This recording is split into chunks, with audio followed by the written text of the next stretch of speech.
SBC Media. Welcome to the iGaming Daily Podcast, analysing the news from the betting and gaming industry all over the globe, supported by Optimove, the #1 CRM marketing solution for the iGaming market. Hello everyone, and welcome to yet another episode of SBC iGaming Daily Podcast, the marketing edition. iGaming Daily is presented by Optimove, the #1 CRM marketing solution for the iGaming market. And we have yet another special offer for you. Optimove is offering new clients a free first month when you buy Optimove. For further information and claim the free month, please go to optimove.com/SBC. And today I am welcoming Dani, who is an amazing SEO expert, especially for that market, and Silvia, who is very much into content. She's a content lead in Betsson, and we'll be talking about how to optimize and how to work with the fact that Google is giving us more and more of the zero-click results. Girls, welcome, and please introduce yourselves. I'm Silvia. I've been leading the SEO global on-site team at Betsson for 2 years now, but I've been around the SEO industry for 15 years, something like that. So that makes me feel a bit old, but it also allowed me to have, let's say, a quite wide overview about the evolution of content, search, and everything related to SEO. Very good. And Dani? I'm Dani Leitner. I'm SEO consulting living in Switzerland. I'm specialized in the DACH market. And my background actually is completely different because I've studied civil engineering and I've been an IT project manager. So completely different things, but now I'm doing SEO. And I also have a newsletter where I write about how to rank in the DACH market, which is a little bit a strange market with the 3 countries that don't like each other. Fantastic. Well, Dani just proves that SEO talent comes from anywhere. You don't have to be studying marketing or being a blogger to become an SEO expert. Very good. So Google is changing the game all the time, and we are seeing the increase of zero clicks, right? What are zero clicks? You search for something, you find either AI overview or a knowledge panel, or people also asked, and the answer is right there. How do I cook chicken? There it is. How long do I need to boil an egg? There it is. You don't click to the website. And this, for us as drivers of traffic, of the clicks to the website, this is a little bit of a problem. How do you feel about this zero-click growing? By now, we stand, not in all countries, but averagely, on 60% of all the searches ending up in zero clicks, which obviously, if your job is bringing traffic to a website, it is a little bit of a problem. How do you feel about it? Is it a problem, or do you have a way around it? Well, if I can start with that. Well, we can see it as a problem, but I'd rather see it as a challenge. However, because otherwise you won't be able to survive as SEO, because in SEO, the landscape changes quite often. Google's is changing, but also the user behavior are changing. So what we are seeing now within SERPs is, let's say, the consequence of different user behaviors. So the users that we have now are way different compared to the one that used to search information on the SERPs, including us, I would say. So we are more demanding, and on the other side, slightly lazier, if I might say so. And on top of that, what we need to change is our mentality, because as you said, Ivana, of course, there would be zero clicks means that no one, or at least less people, are accessing our website. And if in the past or still now, we are measuring the result of our campaigns or of our SEO efforts into clicks, we need to shift a bit the mentality, because now the success of an SEO campaign can be different, and maybe can be measured with the number of times your website is quoted or used as sources within the AI overview. So that's something that we have to, have quite clear in mind. Otherwise, we won't be able to proceed any further. So in short, yes, there would be a decrease in clicks. That might be a challenge, especially if you have to explain this new landscape to stakeholders or clients. But we are, as SEOs, and we are prepared to face this new landscape. And Dani, how do you tackle this? How do you tackle this in your markets? Plus, you are as well outside of iGaming, so you give us a little bit of fresh perspective. How do you tackle this? Do you see this 0 clicks growing, or is not affecting your markets yet? Well, there are now, with 0 clicks, there are a few things to mention. First, there are the 0 clicks that kind of go like, if I'm searching the conversion from Swiss francs to euro, I don't click anywhere. I just want the graph of the calculator from Google. But these things that display things like that, they are also, what business would they bring you if you have a calculator on your page? Because I just want this task done. I don't go to your page to afterwards buy something, because I just want to have this calculation. And so these 0 clicks we have for a long time now, which are really like, well, if you try to rank for that, why? What was the purpose behind? Because what did you think would the user do afterwards? And what do you think the traffic would bring you? And then we have the other things with AI overviews. I mean, I don't have AI overviews in the TAG market yet, but still I see with a lot of clients also, like with ChatGPT and Perplexity, the mentions and everything. And if you research things with these tools, you're not always going to click. It's also like you get your answer. But I think there it's like Silvia says, we need to shift from the clicking to see SEO as well. SEO also is there to build your brand and to get mentioned, because if you are the one that gets mentioned in AI overviews or in ChatGPT, when somebody searches for something, I mean, when somebody searches like, should I contract an SEO expert? I want to be there on ChatGPT. I want to say ChatGPT, well, you should look at Dani. That would be the best solution. Even though they don't click, maybe they hear my name, they hear the company's name, they think like, well, they have something to do. And there is this theory that in marketing now, it's not just they find you, they click, they buy. It's more like you need 7 impacts.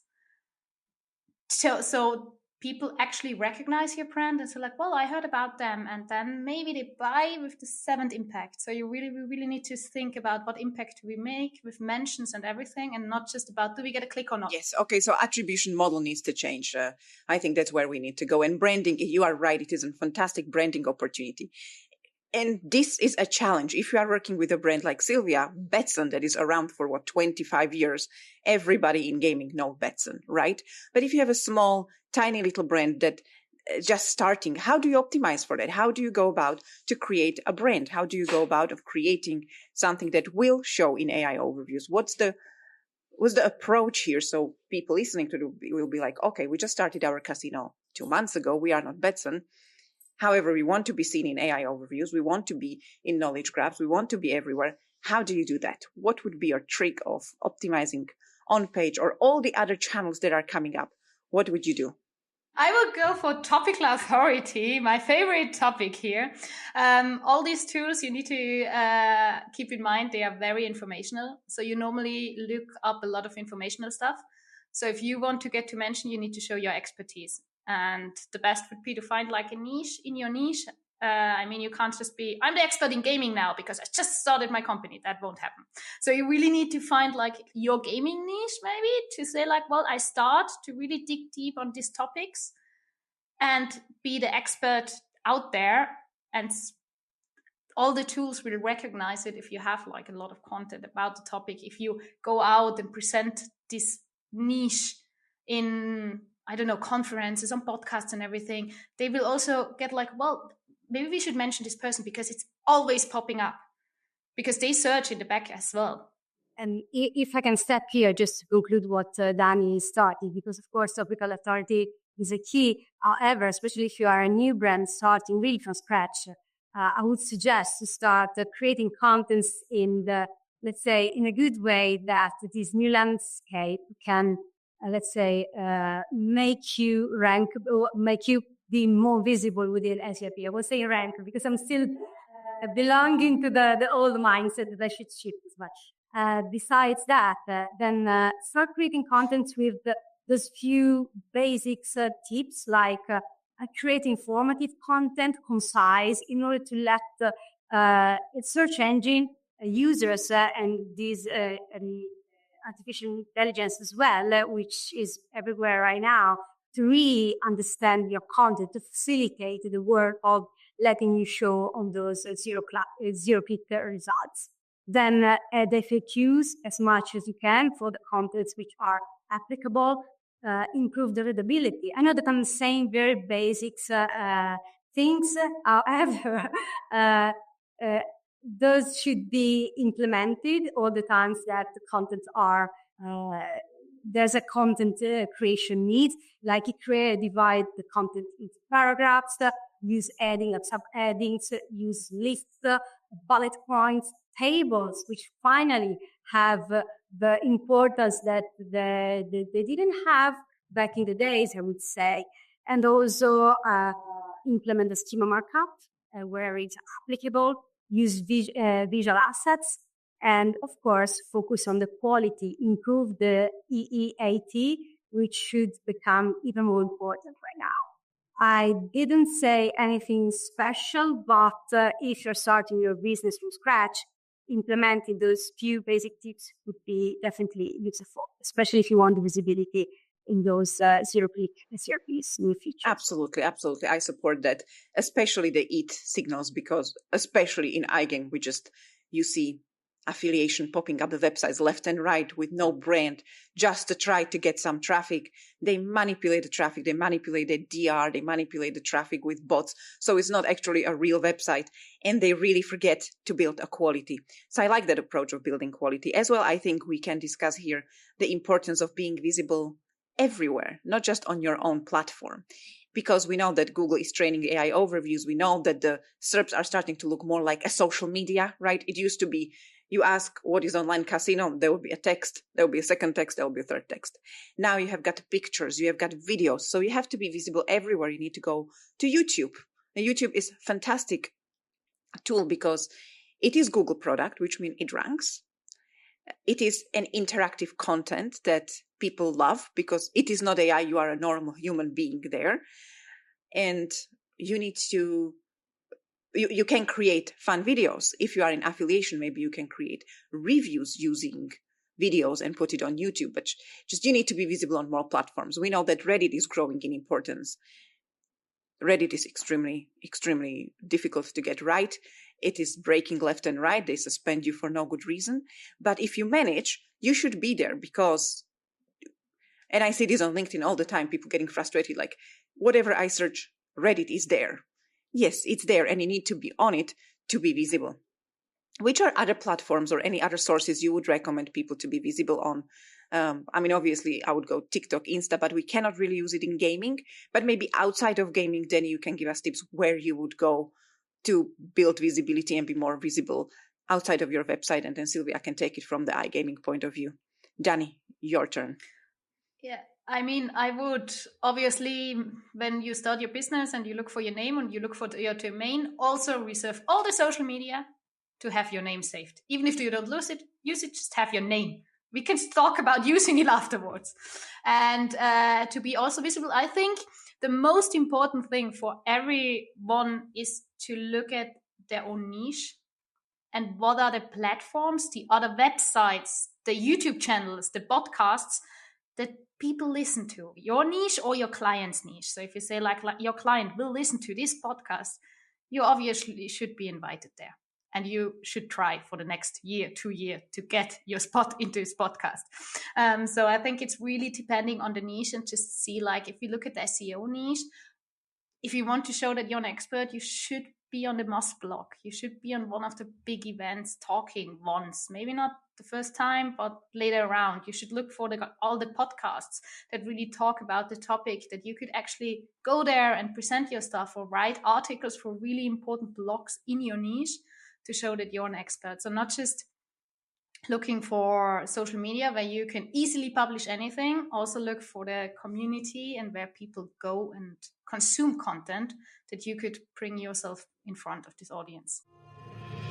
SBC Leaders connects the gambling industry's top-tier operators and associations to share the best ideas, collaborate on solving the biggest issues, and push innovation throughout the betting and gaming industry. If you're an operator and want to join the discussion, visit sbcleaders.com for more information. Very good. And Silvia, from your expertise in iGaming, where would you want to be visible? I mean, how would you build up that visibility and EAT signals going hand in hand with that outside of your own website? I mean, Betsson doesn't really need to try. Let's be honest. None of your brands really need to try. But imagine that you are not in Betsson. Okay. Okay, and I have to start my brand from scratch as we were already talking before. Well, ideally, as you already mentioned, in iGaming it's very difficult that we / impossible that we can use social media. So ideally, what I would say, of course, I would keep on focusing on the organic searches because in the end they won't die. I'm quite sure about that. So they will still have a bit of portals and working a lot in building the brand over there. And eventually trying to, let's say, create a ripple effect starting from there, creating your brand and let other people talk about you, of course, in a good way.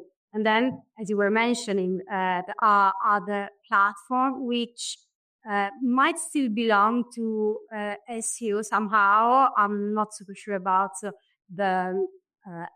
about how to classify them, but like Reddit or big forums where people are talking about that. So ideally, if everybody is there, you should be there as well. So you should look at your landscape. Of course, I do work in iGaming. However, I have to say that not all markets are the same. And in quite a few markets that I'm operating in, Reddit is not that important yet, at least. So that can be good, anticipating the trend. But yeah, basically, I'm translating what Dani was saying for other niches. So let's focus on what you can do and improve your presence over there. Regarding iGaming, definitely SERP would be still quite important, and everything which is rotated around that. Great. And now let's talk about EAT a little bit, because for iGaming, creating good EAT signals is very difficult if we are not a very good brand and you have got social media and sponsorships and this or that.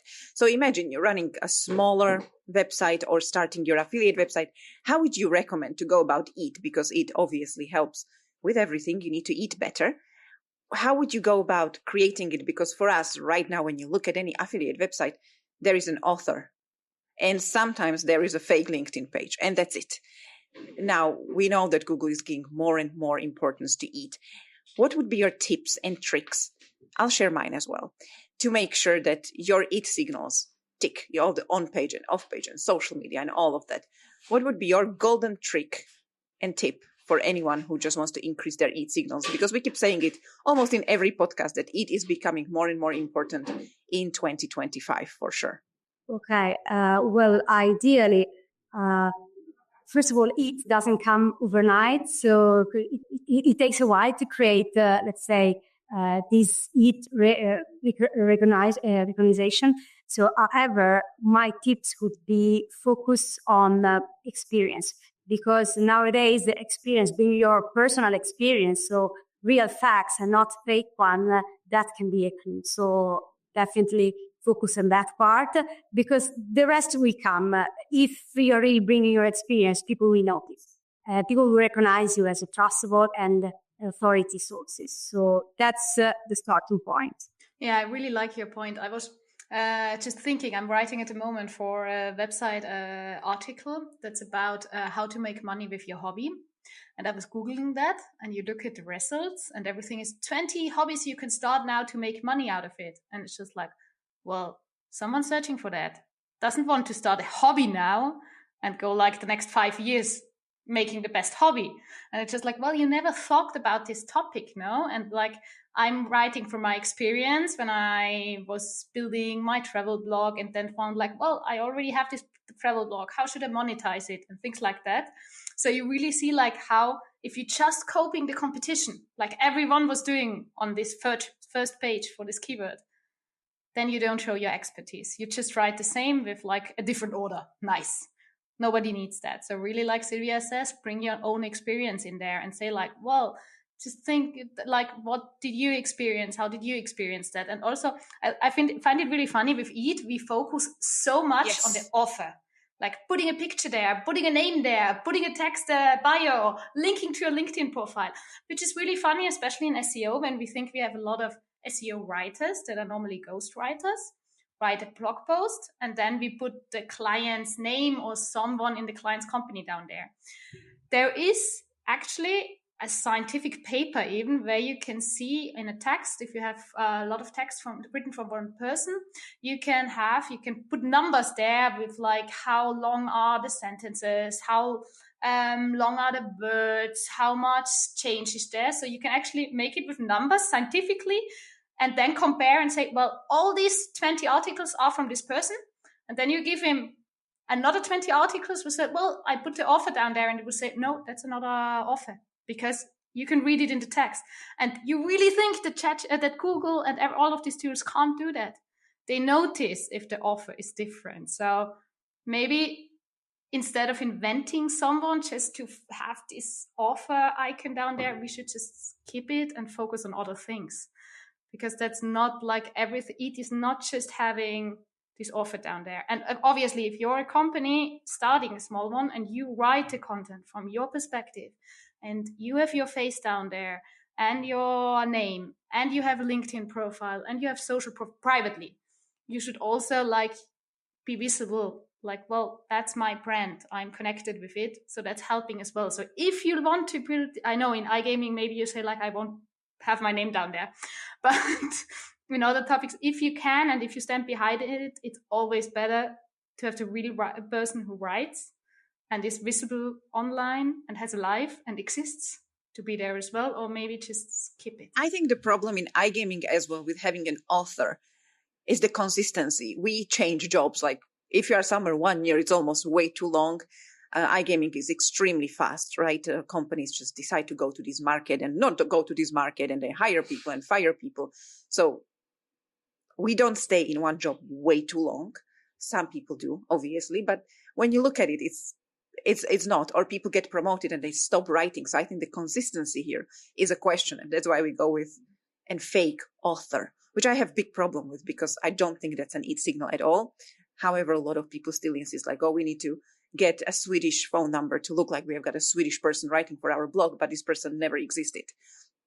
So for me, EAT signals are, again, depending on an industry, but very industry focused. So if I would be promoting EAT for me or my client within iGaming, I would make sure that there is an interview with person from this company in some of the big publications, for example, SBC magazine, right? And then they can link to the website of, let's say, Betsson. I would make sure that people go to podcasts and talk about it, because we know that Google is trained on the transcripts of YouTube. I would make sure that I tick all the things that are not just author. For example, in my ideal world, you can have people, you know how we do all these blogs, and the blogs in iGaming are super boring. How to play roulette, and what is European roulette, and what is American roulette. Everything is copy paste. There is not an original thought. And this is not it. This is not enriching anyone. So for me, blog could be a place where you publish actually interviews with interesting people with your industry, talking about expertise like payments, for example, or talking to your fans. Why do they love betting with your website? And then these people would promote it on their own social media saying, look, there is an interview with me and I actually stand by my points. And I think this is the way to start to go around it, start to think outside of a box rather than having an author. I'm very allergic to let's have an author. So No, I agree, but I also like what you said about the consistency, because why it's very right that people comes and goes. So today you have a good author that's tomorrow might lead you. However, what you can do is, let's say, keeping that standard high, even if authors are changing, keeping those, let's say, let's make sure that your authors are the best one ever, because as we know, we are, a different topic can be treated by different people, and those different people can be good in any case. So I would also work on that consistency, because yes, iGaming, as you said, you made me laugh a lot.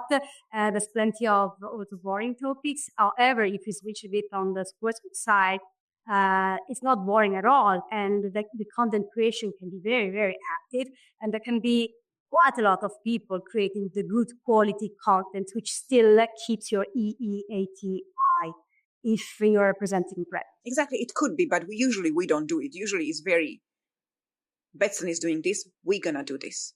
Casumo is doing this, we're going to do this. Yeah, but that's not just in iGaming the case. Yeah, true. That's just, I feel sometimes that's what the thing was last year about that SEO killed the internet. That was exactly that now, that we just copy from each other without thinking like, does actually anyone want to read what we're writing? Yes, actually, we created this mess of bad information, repetitive information, and poor content. Now, we are almost done for time, so I'm going to ask these very important questions. Are you worried for AI overviews? We know that they might come this year or next year. They are coming. They are coming. So are you worried that they're going to steal more of our traffic, that we're not going to be able to deliver to our clients or our main websites? Is it a scarecrow for you or not? If I can go first, well, if I would be worried, I wouldn't be an SEO. So no, I'm not worried. I will adapt. And I will make sure that people working with me will adapt as well. Very optimistic person. I love it. Yeah, I'm also not worried at all. I'm trying out a lot of stuff. I'm actually really exciting for all this AI because we have to change. Just like we said, all this boring content, ChatGPT will just need 1 page, not 10. So we will need to change a little bit our perspective, which was about time. And I think it's really funny to talk with people that say like, well, SEO, we won't need that anymore because AI overview and ChatGPT will take over. And you look at like their website and say, well, if a normal person doesn't understand what you're spelling, how will ChatGPT do? And that's a lot of times what we are doing, just defining what you're actually selling and putting it in words that people can understand and structure your website, which is, like I see it on all the pages, you still need to do that. I always say, because I keep hearing, I'm in SEO for 16, 17 years now, and every year I hear SEO is dead, SEO is dead. Every year I've been to too many SEO funerals. But the truth is, if you really believe SEO is dead, de-index all your websites, block all the robots from your site, and tell me if it made any change to your traffic. So I think if you believe SEO is dead, this is your approach you should take, because, if that's what you believe in. All right. And we're done for time. Thank you very much for joining me. It was an utter pleasure talking to you and learning from you. I wish you a beautiful day. Thank you. Thank you for listening to today's iGaming Daily Podcast, supported by Optimove, the #1 CRM marketing solution for the iGaming market. If you want to find out more about some of the subjects raised today, feel free to explore any of the sites in the SBC News Network or check out the latest edition of the SBC Leaders magazine. Happy reading.